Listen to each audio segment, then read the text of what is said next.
All right, we are here with Mike. You are one of my very cherished and thankfully viewers, and we wanted to discuss Roon.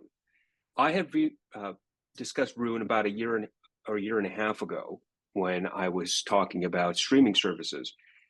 My experience with Roon is very limited. I used the 7-day or 14-day trial, and I had the opportunity to experience some of the Roon functionality, especially since I have a Roon streamer, which is the Matrix Mini I Pro 3. And as far as I know, that is the cheapest Roon streamer that is commercially available. Costs about $1,100. But Mike, you have your own Roon streaming setup that may not cost a whole lot and that can be jerry-rigged by almost anybody with access to the internet and the ability to buy some parts off of eBay or elsewhere. But before we get there, I want to talk about what Roon actually provides. And you as a Roon user perhaps can enlighten us, those of us who are not as intelligent about the Roon capability. Before we go any further, would you be able to tell us your experience with Roon, like how long you've been using it, what got you into Roon, and the alternative services that you had been using before you turned to Roon? Yeah, sure. So I've only been using Roon for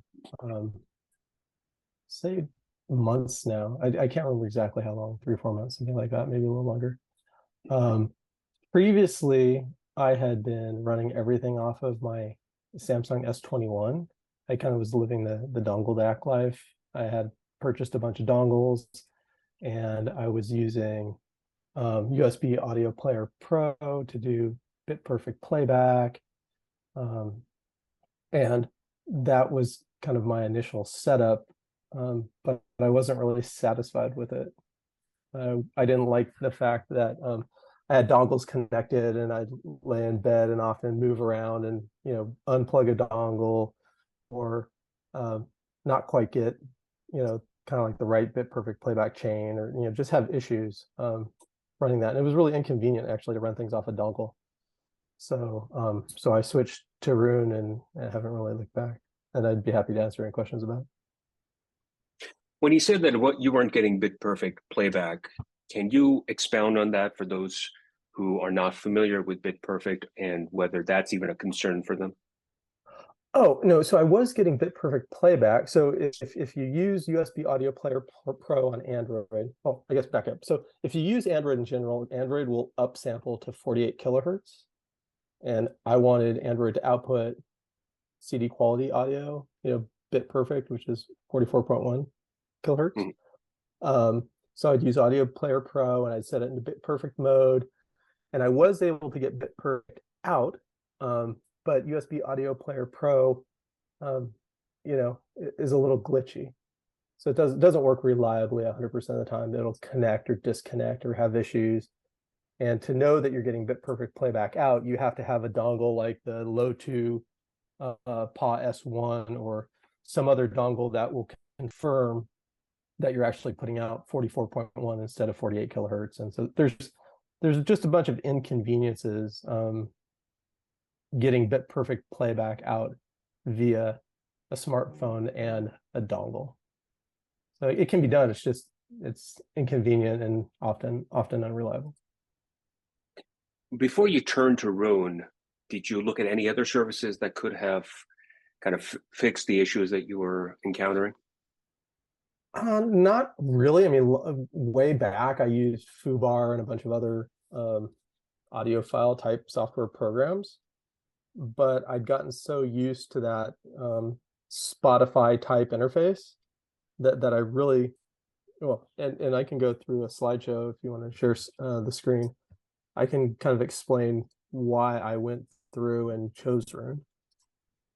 Yeah, let me see if I can go to share screen here. There we go.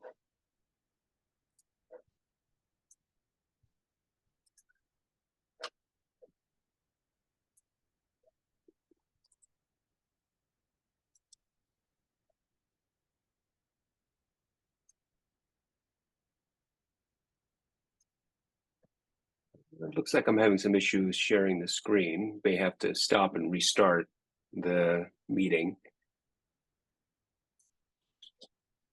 maybe we can do it. There we Sure. go. Okay. So this is, get this out of the way. This is the slideshow that you created for our discussion. I'm going to move to the second slide and maybe we can proceed through. Is that okay? Yeah, sure. Okay. So this first slide that you have here is titled, Who is Roon for? You were just talking about the Spotify user interface and the experience of Spotify, and you were used to that. You want to expand a little bit more about that and all the other stuff that you mentioned here on this particular slide? Yeah, sure. So I think Roon in particular is really kind of for a niche group of users, or it's only going to be really useful for people that have either certain services or requirements. So Roon provides a Spotify type interface for people that are trying to play back, like MP3 files, FLAC files, high res files. Obviously, audiophiles are going to trend towards FLAC and high res. But if you have, like I do, a FLAC library, you can use Roon on your computer, and then you get that kind of nice, rich metadata Spotify-like interface, but using all your own high res or lossless files, which is great. So that checks that box. Also, I use Tidal, mostly because Tidal interfaced with USB Audio Player Pro and Roon. I haven't tried Qobuz, so I can't really comment on that, but that checks another box. Since I am a Tidal user, it integrates really nicely with Tidal. The specific use case that got me to actually start paying for Roon month to month really was the ability to control an endpoint from my smartphone. So in my particular use case, I have a Roon endpoint set up on my nightstand. I have, which it turns out to be a Mac Mini, and an old 2012 that I spent $120 on. And I have that plugged into a power outlet, single cable, and I have a single USB cable coming into a hifi Zen DAC. Yeah, that's my setup. And so it's, that was really my use case, was how can I just lay in my bed listening to music plugged into a decent DAC amp or DAC amp stack that's really small, and yet be able to control what's streaming to that device without any wires. So, previously with the dongle DAC life, I was just tangled up in wires all the time, and it was really a pain in the ass. Now I just grab my headphones, throw them on, use Roon to control what's streaming from the Mac to the hifi Zen DAC, and I have this really nice, convenient experience. And so, for me, that fit my specific use case of what I was trying to achieve. And I wanted to do it on a budget, meaning I didn't want to spend a lot of money for Roon endpoints. So I looked at doing Raspberry Pis, but they're now very expensive. And so it turned out for me the cheapest option was to just buy a used late 2012 iMac Mini for $120 on Craigslist, and then use that as my endpoint to power the hifi Zen DAC. Let's talk a little bit about your setup, because I think anybody who wants to get into Roon and experience what Roon has to offer, you actually do have to invest in gear beyond just a phone, for example, if you want to get every little ounce of Roon capability. You mentioned you use a 2012 Mac Mini. You didn't have to do any sort of modifications to the software. You didn't have to hack the Mac Mini to install and use Roon as you're doing. Is that right? Yeah, that's correct. I just installed Roon. I actually have two Mac Minis. The first one acts as what they call the Roon core, which is just basically means a Roon server. And so I installed all my FLAC files on that, and just installed the software. But I do run that Mac Mini headlessly. So I have a MacBook Pro in my office, and I'm able to connect to that Mac Mini that's in the bedroom, and I can administer it using screen sharing, but I don't have any other monitors or keyboards or anything connected to that Mac Mini that's on my nightstand. So when you're talking about headless, that's what you mean, that one of your Mac Minis, the one that is serving as the core, doesn't have a monitor, doesn't have a keyboard attached to it. Once the setup is complete, it's just a Mac Mini by itself connected to the hifi Zen, right? Yeah. Yeah, and it's Okay. always up and it's always running. So I can always just jump on my smartphone, press play, and then, music comes out of the hifi Zen deck. Do you feel that you need to have two Mac Minis, or can you just use the one Mac Mini to enjoy it? Oh no, you can just use one Mac Mini, and that can be your Roon core, and you can use that. I just recently purchased a second Mac Mini just for the office, because originally, if you go up a slide, you can see I have two pictures.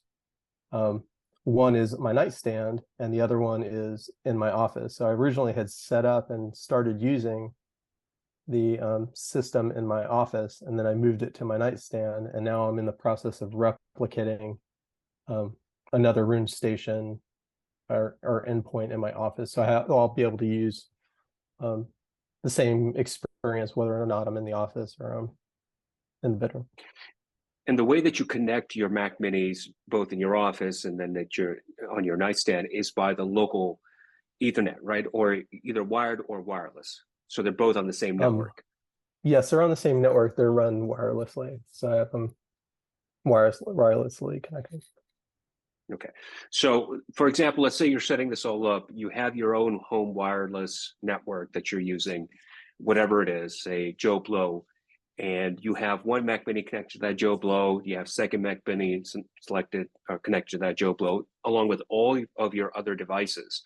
So it's exactly the same network that you're using throughout your household. It's simply that the core Roon is going to show up as core when you have another Roon installation on a separate PC or a tablet or a phone. Yeah, Is that right? effectively, yeah. Yeah. One will be the core, and then the other one will effectively just be an endpoint. Okay. How do you get your music onto the core? Is it all streaming services like Tidal and Qobuz, or are you also able to download and just install by SD cards all the music that you have in your library? So the way I did it, the answer to your question, simple answer to your question is yes. But the way I did it is I just put all my FLAC files on an external SSD, and then I have that plugged in. So I don't know if it's in the picture on slide 8, but there's an SSD drive. You can barely see it. It's the black box Yes, I that's see just right here. above the. No, that's actually my. Oh, Those are my Samsung earbuds. If you're right there, yeah, that little black dark spot right above the oops. headphones is actually an SSD drive. So yeah, you can install or download music directly to the Mac Mini as the Roon core, and you can just play music and files right off that. In the interface, you can't tell what, unless you dig into it, whether or not you're playing local files or whether or not you're playing Tidal, because it Is it a integrates everything. seamless? Is it a seamless integration when you're going through the UI? Let's say you have all this set up and you have control over your smartphone. And let's go back to your slide here, number 6. You have your smartphone, you want to just listen to whatever music. You have a particular artist you want to listen to at a particular time. You just select it by searching for that artist in the user interface on your phone. It doesn't matter whether it's a local file stored on a hard drive or an SSD, or whether you're streaming it from Tidal or Qobuz or anywhere else that's connected into the core. Is that right? It'll just search whatever library that's available. Yeah, if we had screen sharing enabled, I could actually show you my instance of Roon on my desktop. But yeah, so if you go to home, there's going to be a spyglass in the upper right hand corner, and you can search anything, and it'll search all the files that are both in Tidal or local. And there's you also have a My Library section, which just has just the files that you have local on your machine, and you can play those directly. So it seems to me that one of the key benefits of Roon in your type of setup where you have more than one PC is that you can store all your music, which may be many, many gigabytes of music, on one location that can then stream all that information, all that data, all that music to any device that's a smart device and can run Roon, an instance of Roon. Yeah, so you're that's not correct. taking up 300 gigabytes of music, of high res quality music on every device that you have, like your phone or another PC or a work PC. Instead of having all that information, it's just on a network, on a server. Yeah, that's correct. And then also Roon, with Roon 2.0, they just released what they call Roon Arc, which is their effectively, a way to allow you to turn your server into a streaming service outside your home. So right now, if I'm outside the house, I can actually get on my smartphone and I can launch the Roon Arc app. And it actually allows me to stream the FLAC files that are on my Roon core to my phone. So I can be driving down the road in my truck and playing, a FLAC file that I had downloaded from an artist, and stream that directly to my vehicle. And that's what I would call the like major point 1.2, which is you've got all the 300 gigabytes, let's say, of all this curated music that you've got, and you don't need to have a digital audio player anymore. You don't need to have an SD card that you're taking everywhere and plugging into your car or whatever. It's already on your server at home, and wherever you are, wherever you have cellular service and the Arc app, you can stream any of your content that's on the core. That's correct. Do you find that there's any loss in audio quality when you do something like that when you're using Arc on your phone? Oh, I don't really see any issues, but most of the time when I'm using something like Arc, I'm only listening to Arc if I'm listening to a particular track that I can't get off Tidal. Since I already have lossless playback effectively over Tidal, I just use Tidal more often when I'm on the go. Plus, when I'm on the go, I'm usually playing over a non-bit perfect chain, right? I'm usually playing over Bluetooth or something where that doesn't really matter as much. Right. Now, Roon also offers DSP, digital signal processing, and specifically for Audeze headphones, where they've integrated Audeze's frequency response graphs and tried to alter or cater to Audeze's particular sound signatures for their various headphones. When I was reviewing Roon, I went through all of it. It seems as if they had almost all, or if not all, of Audeze's list of headphones. Is that something that interests you, the DSP option that's available in Roon, and have you used it? It does interest me. I haven't used it. I don't really have a set of headphones right now that I think really respond well to DSP. And most of the ones I've purchased are I enjoy as is. So, I mean, I do have a Q-Lix 5K and I do use the DSP on that sometimes, but I haven't really used it in Roon because of the headphones I'm frequently connecting up to. But I think it's a great feature, and I think it's definitely something that I want in any program that I'm using. I want to have that option to EQ any future headphones that I'm going to purchase. So let's talk about the alternatives to Roon. We've got Tidal, as you talked about, and when you're on the go, you're listening to Tidal because it's a service that you enjoy. But you also have Qobuz, you have Spotify, you have Amazon Music HD, you have probably many other options, both big and small, in various countries and regions.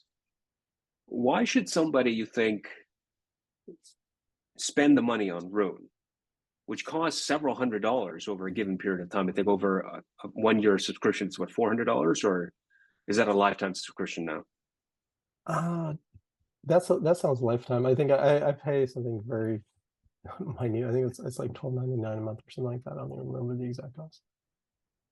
When I reviewed Roon, I think about a year and a half ago, I thought that it was around $400 or $460, something like that, for a lifetime subscription. But you don't have to pay that much money. You can just do, like you say, $12.99 or less. Yeah, the with lifetime a billing is monthly. even more expensive now. I think the lifetime I'm looking up right now, the lifetime billing is $829 if you want lifetime, and it's only $12.49 if you bill it annually and $14.99 if you bill it monthly. So people have this, I know I used to have, and I still have, an anathema feeling of being taken advantage of when anything is a subscription service. Luckily, Roon, you can buy it outright for almost $800, $900. But when you're paying for Spotify, when you're paying for Tidal and these other high-res services, what's the rationale for spending another $13 on Roon per month? Other than the stuff that you've already talked about, if people aren't really interested in having a server at home that can send their music everywhere, is there another reason why anybody should be interested in Roon? The only reason I think there's three reasons that people might be interested in Roon. If you have a similar use case like me, where you want to play back using your smartphone to an endpoint in your house for convenience sake, you want kind of like that Sonos style experience. I think Roon provides that. I really think it's only worthwhile if you couple it with Tidal, or if all you ever listen to is your own high res or FLAC files, then it's a worthwhile interface. So, if all you do is listen to FLAC files, I think Roon's great. On top of that, it does provide a lot of really rich metadata. So if you're in Roon and you type in my favorite band, which is Duran Duran, it'll pull up a lot of interesting information that you're not going to find on other services. So if you're a person who's exploring music or new music, and you're kind of always in the search of new bands to listen to, then you're going to kind of get a very interesting experience with Roon because of the way they cater their metadata. It's much more rich than any other kind of service out there. And to give kind of an example of how rich their metadata is, it's not simply the bit rate of the music. It's not simply the year that a particular album was released or recorded. It's more than that. It's the history of the band. It's the history of and making of that album. It's the information that the artist may want to convey regarding their favorite song out of that particular album, the meaning of a particular song or whatever, right? All depending on the artist and the specific album or track with that information. But that's the type of rich detail that you're speaking of. Is that right? Yeah, I mean, I think to give a more concrete example, just because I know the history of Duran Duran's Rio. So if you're kind of looking at Duran Duran's Rio and you want to look through the credits, right? You can not only see, who was involved, but you can see, who was involved in the production. You can see who did the engineering. I know, for example, that Duran Duran's Rio was engineered and played back in the engineering studio on Yamaha NS, the famous Yamaha NS10s. Right. So if you ever wanted to hear Duran Duran's Rio as the artist intended it, you could find out, oh, well, the sound engineer used Yamaha NS10s. If I did have some Yamaha NS10s at home, even though they're not considered great speakers, you could hear the music as the artist intended because you understand, or you're able to find out like what the playback chain was, things like that. So it's just interesting to look through, not just who are the composers or who are the band members, but who was involved in production and who they're related to, or who influenced them, or who are similar to them. So if you want to know who played saxophone on Duran Duran Rio, you can look through the metadata and find that out. My impression of Roon, having read up on it and experienced it for a short period and then talking to you about it, is that this service is really catered towards dedicated audiophiles. Like, you have to be enthusiastic about your music and your bands and want to explore deeper into what's being offered. in order to actually invest in something like this. And it's an investment that doesn't really pay you back, in other than the subjective pleasure of listening and discovering music. Would you agree with me on that, or do you have a different impression? Oh, I think it's definitely for audiophiles. I think it's for people who either already have a Tidal or Kobo's account, someone who already has a bunch of FLAC files they want to play back, and somebody who has potentially different stations or rooms in their house that they want to listen to, and they just want to be able to sit down and conveniently connect. So again, my specific use case, and the reason I pay $14.99 every month, is I want to relax in the evening, lay down in my bed, I want to throw on some headphones, and I want to control the music I'm playing back over my smartphone in a very convenient way. But I want to listen to them over my hifi Zen DAC on my nightstand. So unless you know of another way to do that, that's free and convenient, I don't know of any other way to solve that problem. The only other option that's mainstream is Apple AirPlay. And AirPlay kind of does some of what Roon offers, but you gotta have Apple devices in order for that to be integrated. But you can send almost any content through AirPlay to any of your Apple devices. I can have something on my laptop, I can have something on my iPhone, and then just stream it to my Apple TV, and I can get very good quality audio and video off of just that without investing in anything other than what I've already paid money for, which is my Apple TV and my iPhone or my laptop. Well, here's But an beyond interesting slide. So if you're the slide you're currently looking at, if you look at the third panel, that's the actual signal path chain, and that's what I'm interested in. So when I connect to my hifi Zen DAC and I play something back on on it, I can look and say, oh, okay, it's playing Tidal at 44.1 16-bit MQA. It's going through the MQA decoder. It's going through the Roon core. It's going to the hifi Zen DAC. It's I know it's basically lossless or enhanced. I can look at the exact signal chain and know the exact level of quality I'm getting. And so when I'm listening to headphones in particular, I want bit perfect or MQA playback, and I want to know that's happening. So I guess I'm very particular. I want to know exactly what bits how the bits are being manipulated as they're going through into the DAC and the amp. I guess that's very nerdy.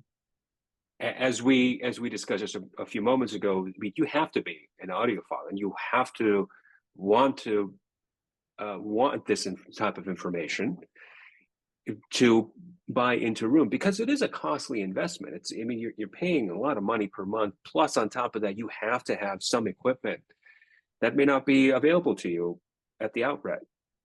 So for somebody like you who is so invested and is so passionate about your music and how it's being provided to you, something like Roon makes a whole lot of sense.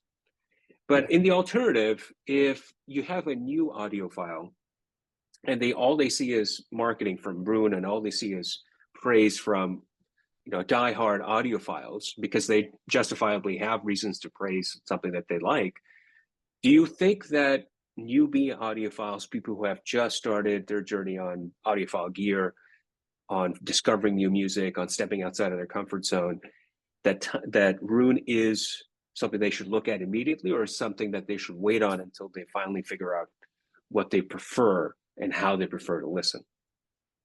No, I don't think it's. I think I would definitely wait.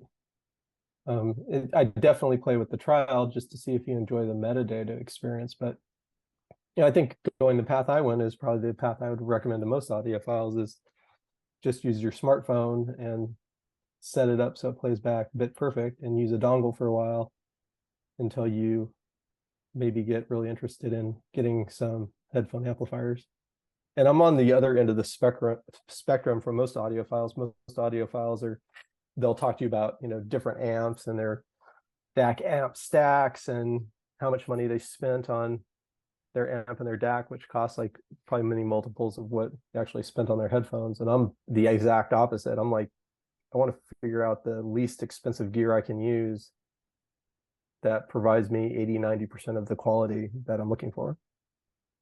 I don't have super expensive gear. You know, the Mac Mini is 120 bucks. The hifi Zendak secondhand is 100 and something bucks. I got the Sigva Robbins for $109 on, you know, Audio 46. So yeah, so what you've done is you've found a way to take advantage of what Roon offers without having to spend the price of a streamer, and you're still able to enjoy MQA through Tidal because you've got the hifi Zendak, and you have a phone that has the Tidal app that can help decode some of the MQA data. So it's not as if you need to spend tons of money on Roon compatible gear. You just need to have a little bit of flexibility with certain types of gear. For example, buying an ancient at this point Mac Mini from 2012. And if you can invest in something like that, it sounds like you can have a fairly good time with Roon. oh yeah, I think you know, the Mac, just the fact that the Mac Mini exists makes it possible. You know, if I was going to do it, I was either going to use something like a Raspberry Pi, which is a real pain in the ass to set up for most people. You know, there's so many Mac Minis available now that are secondhand, that are so cheap. You can grab one. It's extremely powerful. I mean, this is, you know, a computer that uses a 4-core i7 processor. I mean, I just use it as my Roon core, but I could use it for much more than that. So and you don't need to spend money upgrading the RAM. You don't need to spend money upgrading the hard drive in this thing. You can just get an external drive, plug it in, dump all your FLAC files on there, or just connect Roon via Tidal or Qobuz or whatever, and then stream that way. And you don't even need a monitor because all that stuff is sitting on your nightstand ready to go whenever you want. And off the grid or away from your house when you're traveling and you want some particular piece of music that's on your core, you can use the ARC app and get it. yeah, exactly. Now, in the last couple of minutes that we've got here, is there anything you would change about your setup? Is there anything about your Roon setup that you think could be upgraded to increase the enjoyment, or things that you could be doing differently if you had the time or the money? Not really. I mean, I have looked at a few different DAC app combinations that I might be able to swap out for the hifi Zendak. I mean, I recently purchased a hifi Zendak version 2 because I got it off Mercari for like $100 for my office. But I'd be interested in exploring using different amp DAC combinations to see if it, you know, changed the experience or made it any better. But I'm really doubtful that any upgrade to the amp DAC from what I have is going to make any really monumental changes. So I'm actually much more interested in just buying new headphones, keeping the cost of my playback chain low, because I think it's a bit silly when, you know, people spend $1,000 on their DAC amp stack just to play back music on their, you know, Sennheiser HD 600s. I don't quite understand that yet. And maybe I'm not as much of an audiophile as I need to be to understand like why that's worthwhile to spend $1,000 on amps and DACs and then $200 on headphones. I'd rather spend more money on headphones and just run it off the system, because I think this is probably be sufficient for, you know, 90% of the headphones I might acquire. I'd rather put more money into headphones. And using Roon and the functionality it has, it sounds like it's kind of like the modern day vinyl collection. It's everything's right there at the fingertips. And instead of having a whole bookshelf full of vinyl records, you've got it on your digital files. And at any point, at any time, you can just flip through that stuff on the Roon app or through ARC and find what you've got on there with the minimal of effort and cost. Yeah, and one thing we didn't really talk about, and it's probably a separate discussion, is just like Tidal or any other service, they do provide their own radio app. So you can play back bands that are like Duran Duran, and you might find some interesting bands that you'd never heard of before. So I know I've discovered new music that I would have never found any other way using Roon. Yeah, and I will also make a brief point about this, is that it seems like Roon has positioned itself to differentiate between itself and something like Audiophile, where Audiophile now is, they couldn't decide whether they wanted to go to subscription or non-subscription based application. But Roon gives you what basically Audiophile does, which is a local library. But then on top of that, it gives you everything else that we've already discussed.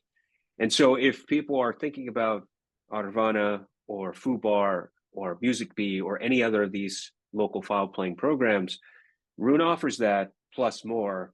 And maybe that's another aspect of looking at it, which is if you want something more catered, something more, I guess, catered to an audiophile's tastes without you kind of fumbling around with Foobar, then Roon may be an option, despite it's a pretty hefty cost for some people, and paying $14-15 a month may be cost prohibitive to some, and certainly paying $800 or $900 for a lifetime license might be cost prohibitive. But certainly it's one of those very unique options out there that is worth looking into.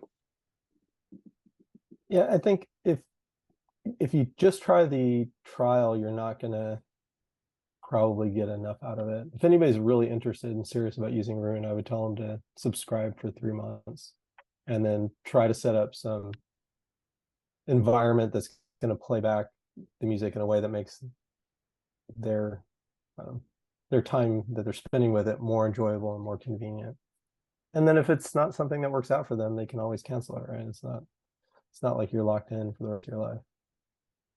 Right. Well, I think that's the end of our discussion because Zoom is coming to an end. Okay. Is there anything else that we should talk about in another recording, or do you think that we've covered the basics and the fundamentals of Roon? I think we've covered it. All right. Well, thank you so much, Mike, for your time and all the effort that you put into this slideshow and having this discussion. It was very enjoyable, and I hope that other people will have found it helpful. Well, thanks for having me. Thank you.